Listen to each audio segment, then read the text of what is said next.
Welcome to Three Films and a Podcast, the show where destiny brought together three friends to enhance each other's cinematic journey by watching three new movies in a series of themed rounds.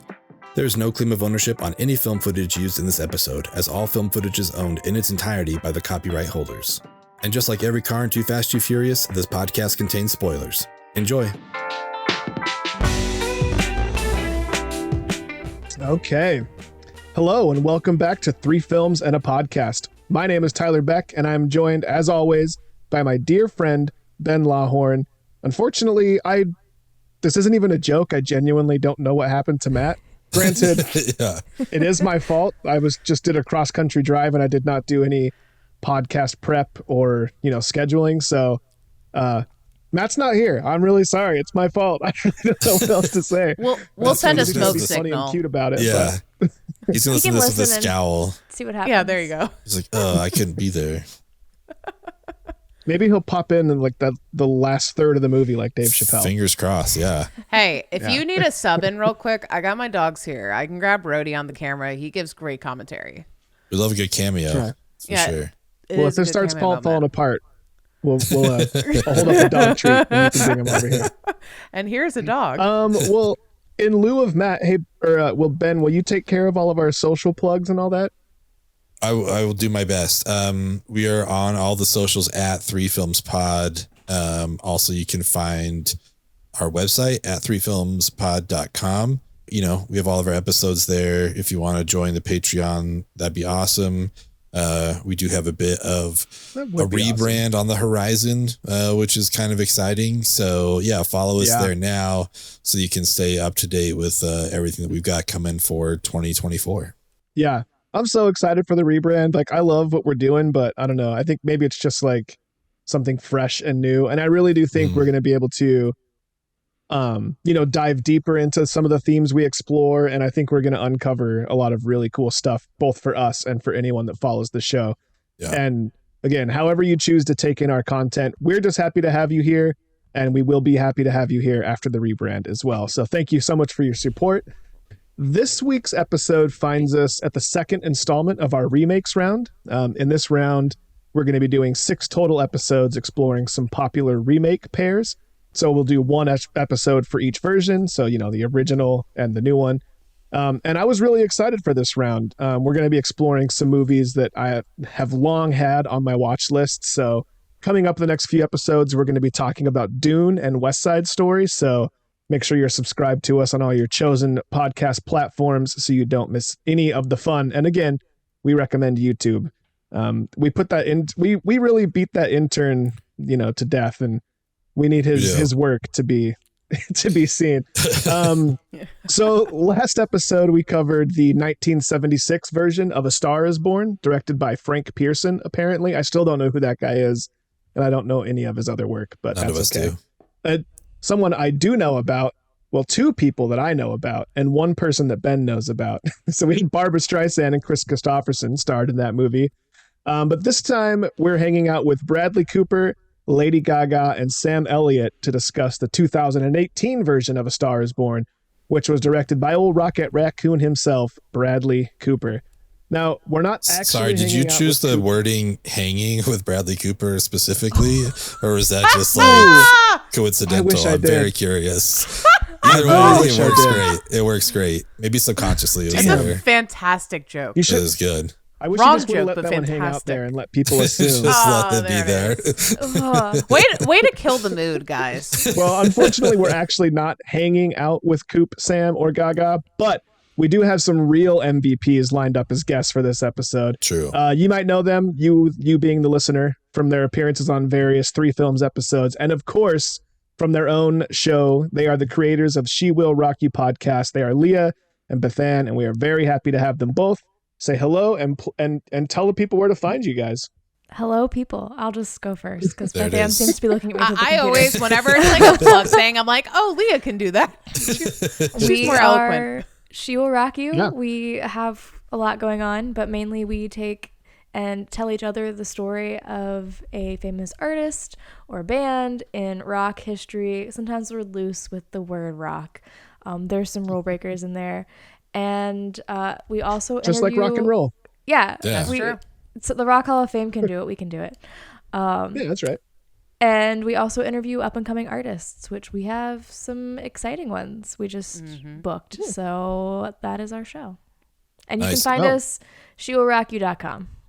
Everything. And one of the artists you guys like, they were on The Voice or something. Did I see that? Yeah. Is that right? Our friend Kate Costantino. That's she cool. just finished being on Team Nile. Nice. That's awesome. And then I know like we came on and you guys were doing the top 500 albums. Yes. You having guests come on and talk about that. So that was super fun too. Yeah. So yeah, please check them out. It's one of my favorite podcasts for sure. Oh, thanks. They are well worth your time. You know what? I'll even say it even more so than the show you're listening to now. I wouldn't normally do that's that, a fact. but just turn this off and True. go listen to a Shucks. She Will Rock You episode. This is like one of my favorite shows to come on, though. Yeah, like, we love it. Whenever there's like a 3 film thing, I automatically just say yes. Whether it's a draft or something like this, I'm like, yeah, of course I'm gonna come on.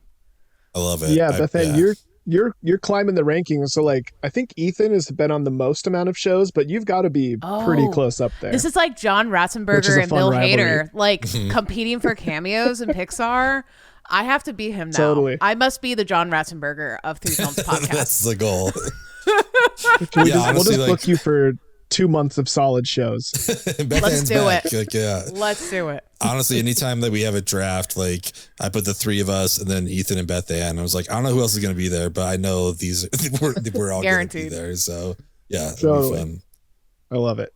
Frenemies, Bethanne and Ethan. Yeah. That's actually Very much. one of the best things about the drafts is watching your The shit talking. the two of you's what's the word I'm looking for? Rivalry. Yeah. Yeah, I think when Yeah. so me and Ethan first met when we were on Thomas Carter Rochester's podcast, the his Lights Thunder Action, and I think from the minute we met, we just immediately started shit talking each other. Like it was like we went past like, hey, how are you, and just respecting each other. Just immediately went into this fucking guy. Like Yeah, just I love it. immediately. That's But the best. no, Ethan's awesome. He's an awesome dude. He has that kind of energy because he brings that energy too, you know? And He Yeah. brings the like Yeah. needling shit talking energy. I think so. both of us have it, and it's like whenever you have 2 grandmothers meet and they start hugging, it's a really sweet moment. It's like that, but with like shit talking. Like I Yeah. just meet Ethan, I'm like, Yeah. I'm gonna shit talk this guy all day. I'm just picturing And he's Ethan as gonna an old shit talk me. grandma now. It's perfect. It's ideal. Yeah. It's the Still best wearing way. the beanie. Still Yeah. wearing the Oh, beanie. yeah, for sure, without a doubt. So you met Ethan and there was an instant chemistry that sparked a sort of rivalry, which is similar to the movie we're here to discuss today, although it sparked a romance and like some true inspiration. And what would you call it if you found your muse? What's a word for that? I don't know. It doesn't really matter. Basically, I want to start talking about A Star Is Born, the 2018 version. And I heard we're going to get sued for making someone watch this movie. Yeah. So if that There's person's in legal the action chat, I'd like to taken. hear them and lay out their defense and their prosecution. So I have some time to prepare. Leah, I just want to know, like, what's your experience with this movie? Like, what was the first time you saw it? Like, your overall thoughts and feelings and high level review, all that sort of stuff. So I can tell you exactly the first day I saw it because I uploaded a picture to Facebook of the aftermath that I'll just drop the link to because it's really embarrassing. I don't know why I posted Nice. this. But it was October 18th, 2018, and I went for a nice little girls' night out with my mom, and we went to go see this movie. And I mean, the trailer does not give anything away for this movie at all. We Right. think it's a fun little movie with Bradley Cooper and Lady Gaga singing, and I get absolutely emotionally destroyed. That is the hardest I've ever cried in a movie theater, which I was going through some stuff at the time that maybe just contributed to it. Like I had mascara literally running down my face. And I had not watched this movie since because it's kind of like Coco. I couldn't bring myself to watch it again. Yeah. So this is the first time I'd watched it since October 2018. But I listened to the soundtrack nonstop that summer. Bethanne and I actually sang "Shallow" at karaoke that year. Nice. Oh, hell yeah. Hell yeah. I was love Lady that. Gaga. Where's That's the the Facebook video. link to that? That's Yeah, what yeah. I want We to don't see. have footage of that, but I promise it happened. But yeah, the soundtrack Do you want is to amazing. recreate it right now? I mean, we have time. Tell so me if you guys want- something, boy. Oh, I love it. But I love this Um, movie, but I can't make myself watch it. Soundtrack, amazing. Story, a little too dark to just be throwing on in the background. True. Yeah, it definitely was packaged as like a sort of like maybe not even a feel-good show, but there was no way, unless you had some familiarity with the original tellings of this story, there was no way that you were going to know what was going to happen. I mean, the fact that it's ends up somewhat tragic for one of the characters isn't terribly surprising, but the level of tragedy that it goes to is like it's still pretty shocking, even though I was expecting it for multiple different reasons. I mean, the movie had been long spoiled for me, and the original follows a very similar plot line. And even still watching it, I'm like, really? Like, not that I thought it was like bad writing or a bad storytelling or whatever. I was just like, damn, like that's pretty intense. It's a still somewhat surprising outcome given the rest of the movie. But Bethanne, what was your like experience with this movie and sort of overall thoughts? Yeah, I mean, the first time I went to go see it, I remember it was in the Oscar running. So obviously, you know, I think I was always focusing on it from like an Oscar perspective. And was it up for Best Picture or Best Director? I forgot to do the research here. I know Lady Gaga was nominated. They had Best Song for Shallow. I don't know. I don't know if that won that year or not. It won, I think that's the one it did win, was Best Song. I'm Googling it. IMDb's taking forever. Nominee for sound mixing, Best Picture, leading role for actor and actress, and Sam Elliott was nominated, and screenplay and cinematography. So 8 nominations and 1 for song, which is also a really cool performance of the Oscars. Do you guys remember that when they were just like on stage? It sounds like maybe Leah disagrees, but I liked that. I don't remember. I'm thinking. I'm like, I don't think. I think Bradley Cooper was like on the piano, and like Lady Gaga came up from the audience. Like, I remember it was cool. I thought it was cool. It was interesting. Yeah. And that was the scene that sparked dating rumors. Like, oh, are they dating? And it was like, no, they're just really good at acting. Like the chemistry is just there. So when I think I saw it in 2018. I probably had a little bit more of a critical lens to it, in the sense of like, I think sometimes when you're in like an Oscar mode, you just kind of bring out your inner, you know, well, actually, you know, moments. But I think going back and having quite a bit of space since the last time I saw it in 2018, I was telling Ben I was watching it while playing Zelda, the new Zelda game, because I like to multitask. And watching it just from just a like face value, it's just a really fucking sad movie, and I don't recommend watching it and playing Zelda and killing monsters at the same time. It is a very odd feeling. So but overall I like the movie more this go round than I probably did before, if that makes sense. Oh, nice. Yeah, it does make sense. Have either of you, Leah, Bethanne, seen the Barbra Streisand version? No, unfortunately not. Okay, yeah. No, that's okay. I just was like curious if there was if you had any compare and contrast thoughts. I mean, they're wildly similar movies. Like, to the point I was like, damn, they changed a few things. Like, the tragedy at the end is presented different in the original. I guess I won't spoil it for anyone who hasn't seen it and hasn't listened to our last episode, but yeah, it's almost copy and paste. But I thought it was interesting that in the Streisand and Christopherson version, I really loved the Streisand character, and here I really loved the Cooper character. So like, I guess I just love the performances better. I thought Bradley Cooper knocked this out of the park. I thought he was incredible, and I thought Gaga was great too, but she was exactly what I expected. And for whatever reason, Bradley Cooper just like went to another level. And the fact that he directed this movie too really kind of, I didn't know that until after I watched it. I was like, oh shit, like he was really going. He did everything. Yeah. He and Gaga also co-wrote a lot of the music. Yeah. Right. Well, I didn't know they co-wrote it. That's interesting. Yeah, with I Mark was looking Ronson at the song produced. credits. Yeah. Damn. I mean, I was going to say, I mean, you know, not to promote our upcoming pod again, you know, but this is quite an unsung gem, you know, for a directorial debut. Like, it's kind of crazy that he went with this. Like, this is the 4th time they've told A Star Is Born, and he's like, this is what I want to do. I want to tell the story for the 4th time. It's like, all right, man, like, if you want, but I only have seen the one before this, not like the Judy Garland or the one before that, but it's like, this is so well done. It's kind of crazy. Like, even when Spielberg was like, I'm going to do West Side Story. It's like, are you serious, man? Like we've done that, but to do this as your first movie is kind of absurd. You sure about that?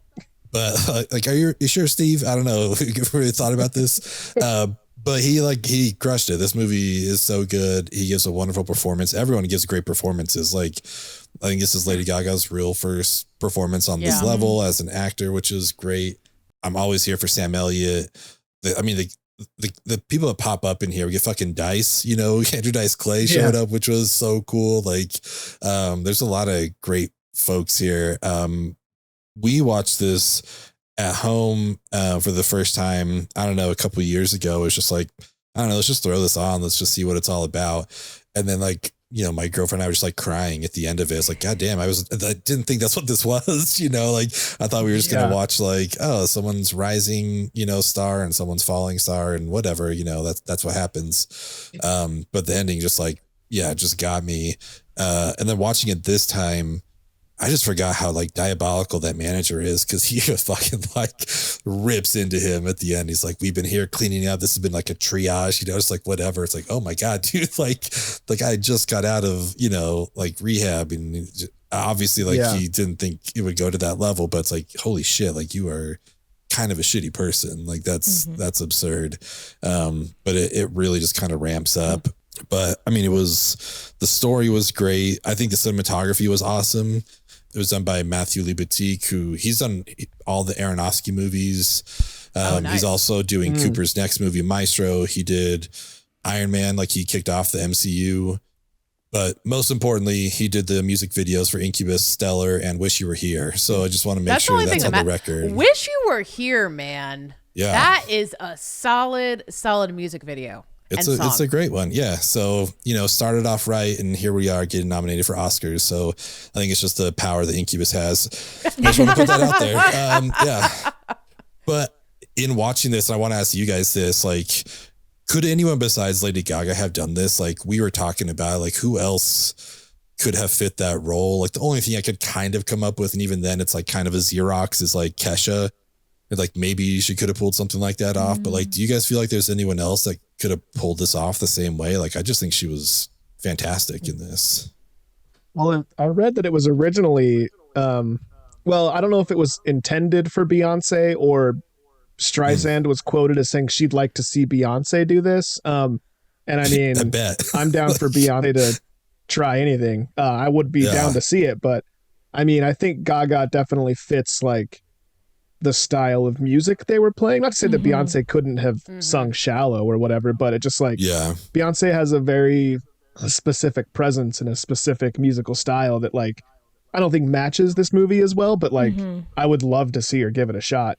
As for anyone else, sure. I'm not entirely sure, like I wouldn't be surprised if they remade it if like Taylor Swift gave it a shot, but I was about to say, I don't know. That makes sense. Yeah. I agree with that. I think, because I was thinking, well, Beyonce maybe, because she's done some acting in the past, but I just think Lady Gaga, like, she, like, this is just such a good performance by her, but she really embodies that journey. Like, for her and a little bit of her backstory, it matches so perfectly to what she actually experienced. So, like, whenever, like, in the movie where they're like, you need to dye your hair blonde, and she's like, no, I'm not going to do that. That's literally her personality. When she was saying, oh, the nose is too big, that's literally what people, I mean, not that exact sentiment, but like people made a Facebook group about her when she was in high school saying like, she's never going to be famous. Stephanie Germanani is not going to be famous. And so like, I think for her, because she has that, I mean, one, I think she just would have done an amazing job regardless, because she's so passionate at everything she does. But having that backbone in there just really helped her excel and channel something really deep. Deep end. Shallow. Deep end, indeed. Far away from the shallow. Far from the shallow. As far from the shallow. Shallow. Yeah, it's an interesting thought experiment. My dog's chiming in the background. He agrees. He thinks Gaga did it best. I don't know if you guys can hear him barking or not, but now I'm sitting here racking my brain trying to think of someone that could have done it better, and I really don't think I can. Can't think of a single person. Yeah, I don't know if there is. Yeah, I didn't mean to derail it. I was just like, it's an interesting question. But I kept thinking about that Facebook group too, Bethanne. I was like, so much of this probably just hits home for her specifically that it's just like this, if you know, especially if you know that backstory, this plays out so much even better. So yeah, I think she was wonderful. The only one I can think of, this is very obscure, and it wouldn't have worked in 2018 because she's so young, but would be Renee Rapp, who's playing Regina George in the upcoming Mean Girls musical adaptation. Okay. She can really sing and sing both like a theatrical, and she has a pop album out too. Oh, nice. But she's only like 20, so that wouldn't have worked in 2018. But if we were remaking it, today, emergency recast, I would cast her. Nice. I like that. She's more of an unknown. So this movie is like one of the rare exceptions where I'm like, I feel like I do want to see this movie remade every like 15 years. Only because like I love the musical comparisons, right? Like I haven't seen like the Judy Garland one. I can imagine the sort of music that's in there, but like the Streisand Christopherson movie was like very much of its time musically. And so was this version. So I just think it would be cool to keep seeing different characters and different musical stylings, like every 15 years, a little benchmark, like where are we at? Who's our most talented performers, actors, and like what music can we come up with? Because I mean, it shouldn't be too surprising, but I really preferred the music to this movie over the Christopherson one. That movie repeated a lot of the songs a ton, and there wasn't like, we only hear them sing Shallow like once or twice in this movie, which was surprising because in the Streisand Christopherson one, like they repeat a lot of the same songs. And so I was stoked to hear a bunch of really, interesting music. Cause I also think like in a movie, they play songs that like wouldn't be singles in the real world, but they pass as singles in a movie. And so you get like almost a different type, like alternate universe of music. It's I don't know, it's kind of sort of an interesting thing. Like the music can be really good, but for some reason it would only work in a pretend land in the movie. I don't know. I just something I've always kind of thought about watching movies. It's like or music a Christmas movies. Carol. It just keeps repeating every 5 to 10 years. So I'm looking forward to the Muppet version of A Star Is Born. Oh my God. Can you imagine? But who's the token human? And is it him or her? Ooh. Yeah, is that Should just the be Sam Gaga Elliott role, or again. is that the Yeah, just bring Sam Elliott back. Yeah. Just Sam Elliott. The Eagle dude, I forget his name, but they look like Sam each Eagle. other. Sam Eagle? Yeah, duh. Yes. Yeah. That'd be awesome. Yeah, I guess let him do Cooper said that like his music inspiration was actually Neil Young, which is kind of interesting because that's kind of the time frame of the other, Star Is Born, closer to that anyways, but with like a modern take on it. He said he just wanted his guitar to sound like Neil Young, but I think the music they did was great. And honestly, like one of the coolest opening scenes too, just like walking out to Coachella, I was like, oh, this is fucking awesome. I think that's when I was hooked when I watched it the first time. I'm like, oh, all right, I'm in. Like, this is a cool shot. This is a great way to meet this character. Like, fuck yeah, okay, let's do this. This is awesome. I love it. Yeah. Well, on that note, I don't know if this is what you would choose for an elevator pitch, but I'm curious if you had to convince someone to watch this movie and you could show them one scene to try and get them to check out the film that we're recommending here, what would you show them? And Ben, if you want to go with that scene, I'll allow it. But if you have something different in mind, please, I'm all ears. Before we get started, does anyone want to get out? It does like fall into the beaches thing where like the opening scene is one of the best elevator pitches, like you could just show them the opening of it. But I want to go with her singing Edith Piaf at the drag show, like at the bar. Like, I think it's a great way to meet Allie because like we kind of have an idea of Jackson, Maine at this point, but we don't really know anything about Allie necessarily other than like she, does catering sometimes, that kind of a thing. Right. And it's just kind of cool. We get some backstory without it being too expositional, whatever. Like, it's like, oh yeah, like she's the only woman that gets to perform here, and because she used to work here and everyone loves her, and it's like, okay, so she's like a good person and people like her and want her to succeed. It's like we get to learn a little about her, and then obviously the skills as well. And there's just a ton of stuff that happens here, which is great. Like the eyebrow scene, and then like Jackson like singing at the end. Like the whole thing at the bar is, I think, super powerful. If I had to pick one thing though, it's just her singing "Love You and Rose." I think it's a wonderful scene to show somebody.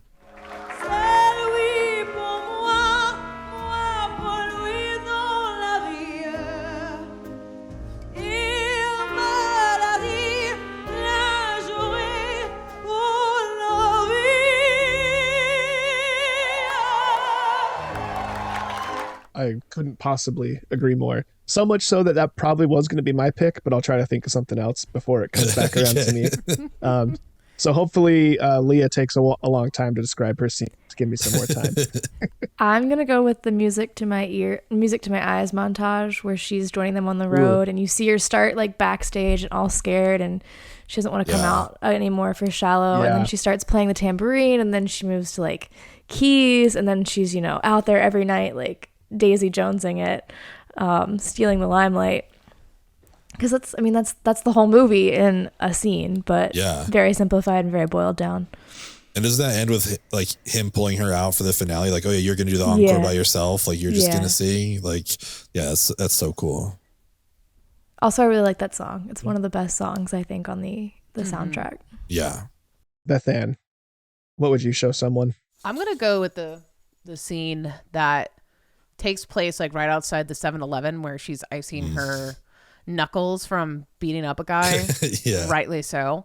But I like that scene because she's going through the songwriting process and things that she's dreaming of and things like that. And it just, this moment hits Bradley Cooper of like, what do I got here?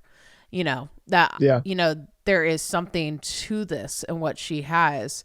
And I think it's also shows the start of what their relationship is going to be based around, which is that passion for music. So that's my choice.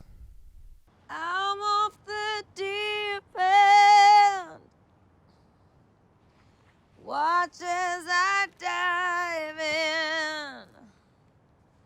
I never meet the ground. Yeah. It's a great scene. Again, another great scene. That was the scene I was hoping that no one was going to take. Well, I got a scene. Ben took my drag scene one, so. Oh. Yeah. Just the domino effect of taking everyone's scene. That's right. I think I would probably show, if I couldn't show any of those, the scene where he sort of sings it's at the in the empty drag bar while they're cleaning up and they make him sing for him. Just because I really like that song and I really like his performance. And it was the moment I was like, oh shit, like Coop's really got this. Like he's so believable as this sort of washed out, singer-songwriter. And like, it's funny, like I can see like the Neil Young influence there, like just a guy in his guitar up there singing a really cool song.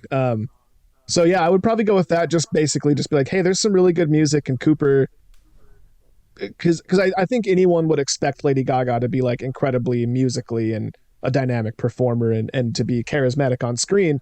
And I think most people think those things about Cooper, but like, no, this guy can actually like really play and sing. It's really believable. And you're in for a treat in that regard. So I really do feel like this is sort of a dartboard movie. Like you could start it at any point and just be like, hey, let's watch like a minute. And if you don't want to keep watching, fine. But I'm pretty sure you're going to want to. Like, it's a pretty well-paced movie, and everything happening is pretty interesting. When he gets dropped off and like tells Bobby that like that's who he was looking up to, not their dad, and like that's like when the tears really start for me. Like, fuck, man, like it's such a good scene. Seeing Sam Elliott like backing out of the driveway, like that's almost an out of context scene you could show someone and be like, you're gonna get to this point and it's gonna hit you so hard. But like, just watch this, see how powerful it is. But like, once you've watched the other hour and a half before this, like it kind of floors you to see what happens, like I think that's a scene you could do it with. Like there's just, like you said, it's kind of a dartboard. There's just like so much you could choose from here. So it's, I don't know. It's great. I also loved everything with Dice, like that whole thing where like, hey, you said I sang like Frank Sinatra, and having her say it at the same time. It's like, how many times has she heard this story? It's like, yeah, no, I get it. Like your daughter's about to go to the fucking Grammys and you're like, oh, well, they said I could be Frank back in the day, like, all right, dude, thanks, Dad. Let me tell you though, like growing up New York Italian, and like that scene is very New York Italian. I'm going to generalize and I apologize, but every New York Italian man, grandpa, that is what they do. My dad tells me this story all the time. And he goes, I used to tell people I'm George Clooney's half brother, George Looney, but I'm the better looking one. Like literally that's the joke level that hit home for me. That's so good. Yeah. I could totally see that. And that's honestly another I couldn't think of a specific scene, but I just figured any of the scenes with the dad and all the limo drivers, like just they're so funny. And I think it's a cool glimpse into like her home life and like sort of like what build her character and like the support she has at home. And I just thought it was really sweet. And it's such a different version of Andrew Dice Clay. Be like, this is that fuck guy that you're thinking of. Yeah, Dice Clay, it's that guy, but this is him. He's really sweet and charming. Like, it almost kind of made me appreciate him more. It's like, obviously I knew he was playing a character as Dice Clay, but it's like, oh, he's like a pretty talented performer, like to make me believe that that's his actual persona. You know what I mean? Like, it's like, good on you, Dice. Well done. No, it's the same thing at when Jack's leaving for the Grammys and he's like, hey, it's an impressive vinyl collection, you guys. Like, whatever you want, it's yours. And Dice is like, he doesn't know who he told that to. Like, he's he's gonna go back there and take some fucking vinyl, man. Like, I have no doubt they cleaned Jackson Maine out. Oh, for sure. Yeah. I love that. Hey, the only thing that was missing, I don't know. Yeah. The only thing that was missing between the limo drivers is one of them saying, "Now who let this guy in?" That is the only joke. Just let anybody in here, won't they? Yeah. How do they know how many people watched it? That's why they didn't win an Oscar. They missed that one key line. Like, that's what it was. That's the screenwriting. They needed that. That's how tight the Oscar gets, man. Comes down to that line. Another interesting scene that I think would be fun to show someone, especially someone like a male, well, I guess anyone my age, like with Dave Chappelle, right? Like, because Dave Chappelle was such a huge thing in very formative years of my life. So like I have a very strong attachment to Dave Chappelle. So I think showing that scene and showing like, hey, Dave's in this. Like, I know he's not everyone's favorite person these days, but like there is still that nostalgia attached to him for me. And I think it's a kind of a cool bait and switch. Like, that scene very much feels like it could be the beginning of the movie. You know what I mean? So you'd show like, hey, Dave's in this. And that very much seems like we're going to get started from here. Here's this guy washed up on someone's porch. You know what I mean? And then it'd be like, oh, wait, we don't see him for like an hour and a half. And then he's in it the rest of the movie. It's kind of strange, but I don't know. I to be honest, that's one of the reasons I was most interested to check this out, is to like watch Dave Chappelle, because that was his first movie. So like, in years. What's that? Yeah. That was his first movie appearance in years, because he disappeared off the face of the earth for a while. Yeah, and I read some stuff about like why he chose to do this movie, and he had some response in an interview. He's like, I just wanted to see myself in a really good movie. And he's like, this is the first time I've seen myself in a really good movie. Something along those lines. So I thought that was pretty sweet. And I think he and Bradley Cooper are buddies, from what I remember. Some interviewers, maybe it was part of one of his recent stand-up sets. But speaking, we've got Dice Clay in this movie and we've got Dave Chappelle. There's a lot of really good cameos in this movie. Like, I read that even like Sam Elliott was being considered as a cameo, which doesn't make any sense to me. But that was on a list I saw earlier. For a supporting actor, and be a cameo. But yeah, it's like it's kind of a strange list. But anyways, it got me thinking about cameos in general, and so I just wanted to talk about some of our favorite cameos throughout, any movie, throughout all of cinema. So let's talk about it. Let's build out a Rushmore. And we're unfortunately missing Matt, but it does mean we have a nice clean 4-slot Rushmore. I was very nervous. We had to the intern had to etch a 5th stone face on the Rushmore. And that was going to be a bummer. It's laborious, deface more of that mountain. Let's let's start it out with Bethanne. Bethanne, what would you put on your best or favorite cameo appearance from any movie? These are OR scrubs. Oh, are they? Well, ironically, it's Sam Elliott, but it's in The Big Lebowski. Nice. Because he starts off he's in voiceover in the beginning, and then all of a sudden he's there at the very end of the bowling alley. Sometimes a dude is just a dude. You're just one thing, dude. What's that? You have to use so many cuss words. The fuck you talking about? Okay, dude. Have it your way.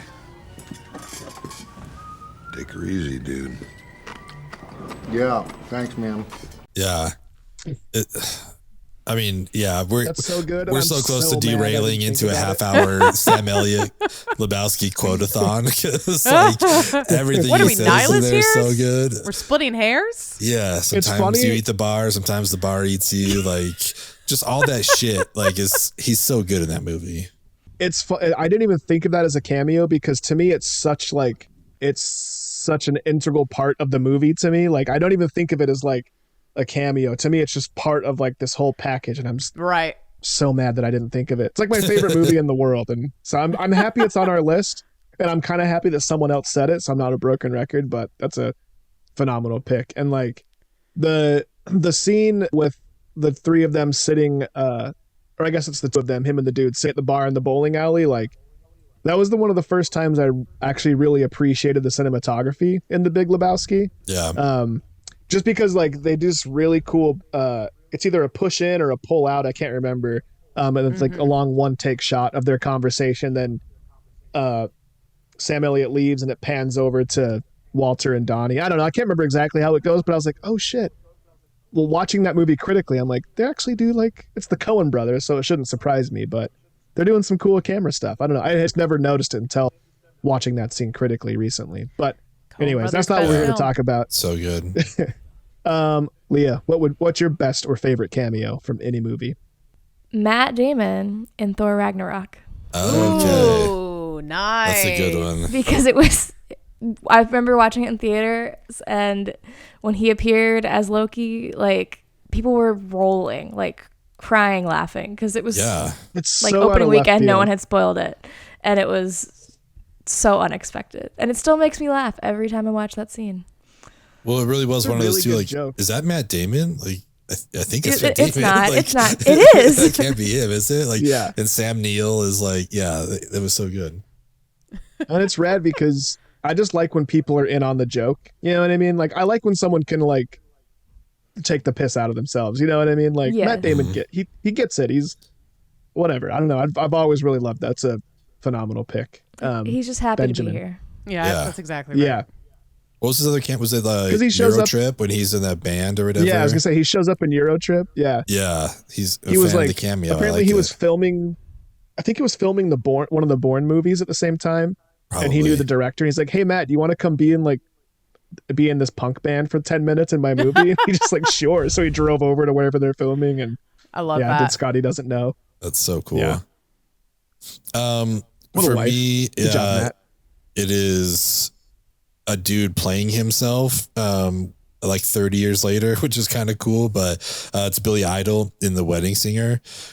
Just like the way it caps off that movie is so cool, and just him like taking over the PA system, you know, just even like, because we're in first class, we basically get to do whatever we want, you know, just like, and just getting involved in the action of like blocking the fiance. Just I really loved all of that, and he kind of looks the same, you know, but I just thought it was so fun that he was willing to come and just like be himself, because it's, you know, an 80s movie, and I don't know that there would have been a better option of like who would be in first class going to Vegas right now, but of course fucking Billy Idol. So it's probably my favorite of, there's so many to choose from, but as far, it goes into the story well, and it's just like, it's cool to see him do it. So that's what I'm going to go with.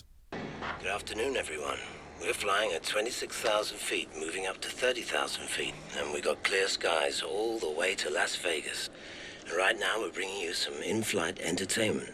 One of our first-class passengers would like to sing you a song inspired by one of our coach passengers. And since we let our first-class passengers do pretty much whatever they want, here he is.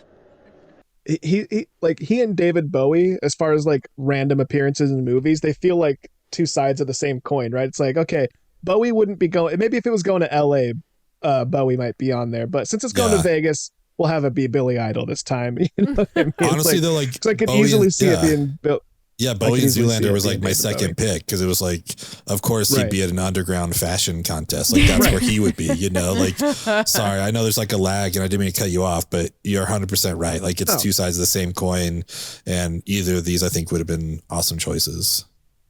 Yeah. And they both play it so earnestly. They're like, sure, I'll do this weird fashion scene in Zoolander. Sure. I'll be this like random dude in First Class, like whatever. I don't know. I dig that. And same with Matt Damon.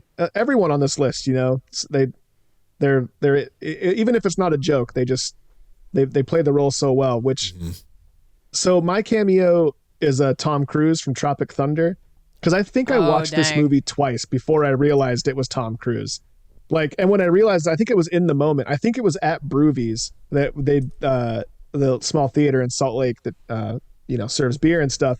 They would show movies every like Thursday for free, and you could get in and, you know, go drink a bunch of beer. And I was watching, I was like, wait, is that fucking Tom Cruise? Like, he's incredible. He's so good. Les as the Grossman, producer. right? Les Is that his Grossman. character name? This is Les Grossman. Who is this? This is Flaming Dragon! Oh, okay. Flaming Dragon. Fuckface. First, take a big step back and literally fuck your own face! Now, I don't know what kind of pan-Pacific bullshit power play you're trying to pull here, but Asia Jack is my territory. So whatever you're thinking, you better think again. Otherwise, I'm going to have to head down there, and I will rain down on a godly fucking firestorm upon you. You're going to have to call the fucking United Nations and get a fucking binding resolution to keep me from fucking destroying you. I am talking scorched earth, motherfucker. I will massacre you. I will fuck you up! Yeah, I can't think of Diet Coke without screaming it in my head. And I don't know, he's just phenomenal. And it was like, Tom Cruise has had like the weirdest trajectory in my opinion. Like, he was like, everyone loved him, and then he was kind of, people soured on him, and then he's kind of just like riding this wave of like popularity. He's on the up right now, so you know, definitely on the up. Buy your stock now. But Tom Cruise Dogecoin. Yeah. His popularity goes up and down like when he jumped on Oprah's couch, right? Yeah, that was the dip. That was the low. How do we feel about that joke? Very timely. It was very good. I liked it. Yeah. Yeah, thank you. What, only 15 years too late? Yeah. Well, so is there anything else from A Star Is Born, or like, you know, anything in general that we haven't covered that we feel like we need to? Well, there's one thing I just want to say. I don't want to keep us too long. But right before watching this, my partner and I, we watched Purple Rain, which brought up like, is this like the best movie soundtrack written for a movie since Purple Rain? Because that's like, I think that's clearly number one. I don't know that I'll ever be beat. Like, that's just one of the best albums ever and written for a movie. But the coincidence of like Purple Rain this transcended the movie. Yeah, exactly. But then to like happen to watch this next, I'm like, oh, all these are written for this movie, and all these are fucking awesome. Like, just like Leah said, like, we listen to the soundtrack all the time, and it's like, it's all new stuff. I don't know if there's like a clear answer, but I just want to throw it out there. Like, I wonder if this is like the best written for the movie soundtrack since Purple Rain. I mean, it's probably true. Good. Yeah. I can't think of another film other than like Tarzan by Phil Collins, but you know, that's probably true. Coming in at third compared to those two juggernauts. There's definitely some classics, like you said, like Lion King, all that, like Disney Renaissance, all those were amazing. But I don't know. I would agree with that. Yeah. No, that's a good question. That was it. And I That's mean, all I if had. you're out there listening or watching on YouTube, put it in the comments. Let us know. We'll have the intern write down your responses and pass them on to us. But Indeed. I can't think of anything. And I genuinely think what you said is right. Like, I don't know how anything beats Purple Rain, because I mean, Purple Rain in and of itself, like, well, if I were to see A Star Is Born, the album, I would immediately think of the movie. But when I think of like Purple Rain as the album, I can still separate them in my head, because it's just like, it's just, I mean, it's fucking Purple Rain, man. I don't know what else I can say about it, but it's a good question, and I can't think of anything. And this might be, it's on the short list for sure. The Star Is Born, that is. Well, I think we've covered it all pretty well. I lost my train of thought. I have no idea what I was going to say there. Basically, I think my brain is ready to be done. I'm still reeling from my cross country drive. You're on that East Coast time now. That's right. It is kind of strange. I'm sleeping in a lot, which, it's like my body still thinks it's a certain time, but whatever. Yeah. No one cares about any of that. But what they do care about is where they can find She Will how's Rock it You. feel? So Bethanne, will you please tell them?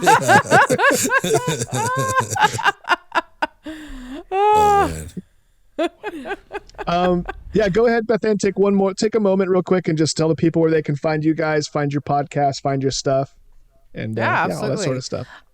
You can find She Will Rock You podcast. We're streaming anywhere you get podcasts, Spotify, Apple, Good Pods. You can find us on Twitter at She Will Rock the letter U pod, or you can talk to us on Instagram at She Will Rock You podcast. Yes. And then you can find me and Leah through the Twitter. Nice. Yeah. The Twitter. Yes. The Twitter. Through the Twitter. Yeah. Yes, please go follow them, listen to their show, like and subscribe to all their things, and then do the very same for us, your friends at 3 Films and a Podcast. You can find us at 3 Films Pod on all the socials. Send us an email at 3filmspod@gmail.com. That'd be fun. No one really does that. We've never asked for that. Yeah. I don't know why I asked for it, but it's the equivalent of like a handwritten letter these days. Like, send us an email. Yeah, sure. Like, who does Be that? careful. That's how we get hate mail. Oh yeah. Yep. I can't believe you guys get hate mail. Like I believe just once, but it was a novel.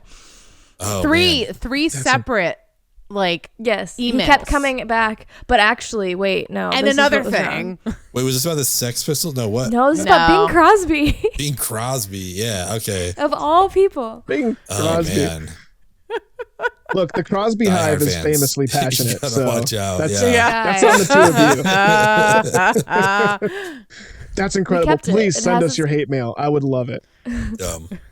I think we now have a hate mail folder in our Gmail. It's the only thing in there, but it's the only thing in there. But if you want to send hate mail, we do like including it in there. So we're ready for you. Love it, man. I'm just okay. Bing Crosby hate mail is just like a sentence I never thought would enter my mind in any way, shape, or form. So that's incredible. We make anything happen at She Will Rock You. We believe the sky is the limit. So, Bing Crosby hate mail one day. I don't know. We have 2.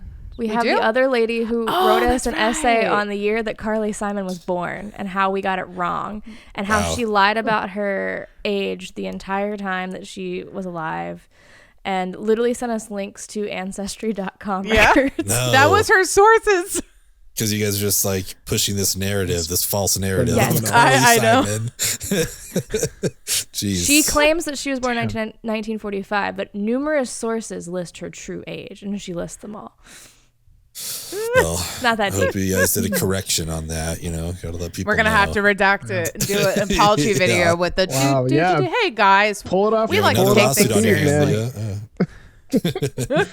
That's incredible. I love it. I love the passion. If anyone out there is listening and really wants to get at us, for some of the dumb shit we say, I'm sure there's plenty. Let us know, man. Plenty. We're screaming into the void over here, so it's nice to know we're getting through to someone. But and please, but try to be nice. The intern has feelings, and he has to read all that stuff. So, anyways, that's gonna do it for this week's episode, and we'll see you all next week. Bye, everyone. See ya.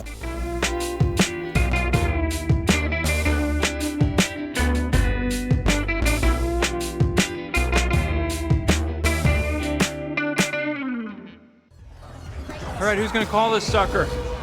If nobody has any objections, I believe I might be of service.